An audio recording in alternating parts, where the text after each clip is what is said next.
Il y a un mot qui est très intéressant en français, c'est le mot désir. Comme il était expliqué à Wikipédia, enfin dans les dictionnaires d'étymologie, le désir, c'est l'absence de l'astre. Ouais. Et quand il y a une absence, il y a un désir. Le désir est provoqué par le manque. Mais c'est quand même intéressant de signaler qu'on n'a pas trouvé mieux pour indiquer la notion de manque que de dire manque de quoi? Manque de la présence d'un astre.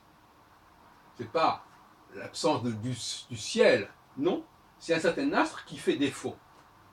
Et cet astre qui fait défaut produit un désir. Alors évidemment, pour pouvoir réagir comme ça, il faut que la présence d'un astre soit considérée comme importante, qu'elle soit vécue comme importante, qu'elle soit viscéralement ressentie comme importante.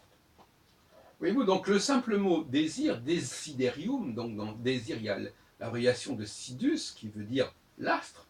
Decidus, c'est la privation de l'astre, c'est le départ de l'astre. Ça nous renvoie à une situation complètement marquée par le monde cosmique. Désiré, désir, désirable.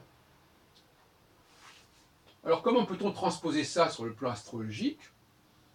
Comment peut-on resituer ça?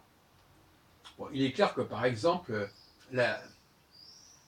l'éclipse est une absence, évidemment. L'éclipse du Soleil et l'éclipse de la Lune sont des absences. Et même, quelque part, lorsque le Soleil se couche, on est dans une absence. Et donc dans un manque, et donc dans l'attente. Et le désir, c'est une attente aussi. Mais on pourrait évidemment extrapoler en disant que il n'y a pas que le Soleil qui disparaît ou qui revient, il n'y a pas que la Lune qui disparaît ou qui revient, et qui donc dans chaque cas pourrait déclencher du désir, mais il pourrait y avoir aussi d'autres astres, comme Saturne par exemple, sur lequel je travaille, et là aussi on pourrait s'interroger euh, sur le fait qu'il... Moi je préférerais parler d'un signal, voyez-vous, un signal cosmique, qui n'est pas forcément seulement un astre, qui est une configuration particulière qui ferait défaut. Et il est clair qu'actuellement, nous sommes en phase de conjonction de Saturne avec Antares, et donc ça peut créer du désir. Parce que la conjonction, c'est la fin d'une configuration où Saturne était formé un triangle avec deux étoiles fixes royales, il se trouvait en position médiane entre deux étoiles fixes royales, donc ça c'était le signal qui permettait à la société de fonctionner, de bien tourner, et la conjonction, c'est comme ce que j'ai appelé l'autre jour l'éventail qui se plie, ce signal disparaît, il n'est plus lisible, il n'est plus audible, et donc il déclenche du désir, il déclenche de la frustration, il déclenche du manque. Les populations qui ont besoin de ce signal pour fonctionner, pour donner le meilleur d'elles-mêmes et pour être en pleine possession de leurs moyens, elles sont dans le désir quand le signal s'estompe, s'évanouit, disparaît, et qu'il laisse la place à la conjonction. Or, toute conjonction est une éclipse, puisque la nouvelle lune est marquée par la conjonction, hein, et que toute éclipse est fondée sur un processus de conjonction et de syzygie. Voilà ce que je voulais vous dire sur ce point, de la même façon que je répéterai que, effectivement, dans le monde, dans la civilisation, nous sommes dans une civilisation qui est à la fois judéo-chrétienne et grecque. Les valeurs judéo-chrétiennes sont plus des valeurs liées à la prière, liées au miracle, et les valeurs grecques sont plus des valeurs liées au cosmos, à la régularité des processus, et qui sont quelque part incompatibles avec la notion de miracle.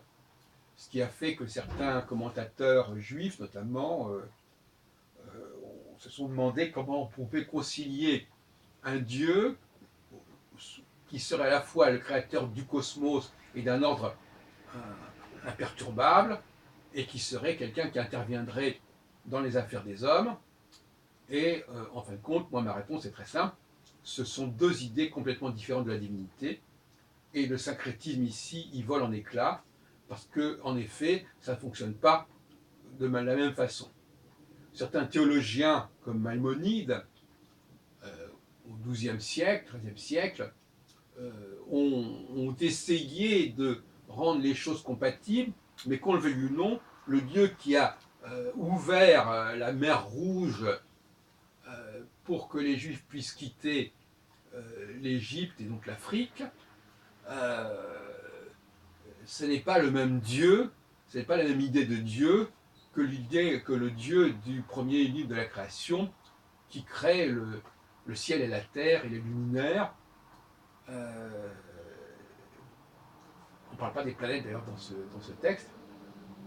Voilà, il faut absolument arrêter, notamment dans les synagogues, d'invoquer, de présenter Yahvé et de le louer. Yahvé, qui est justement le Dieu qui a fait les miracles, qui a choisi ce peuple hébreu.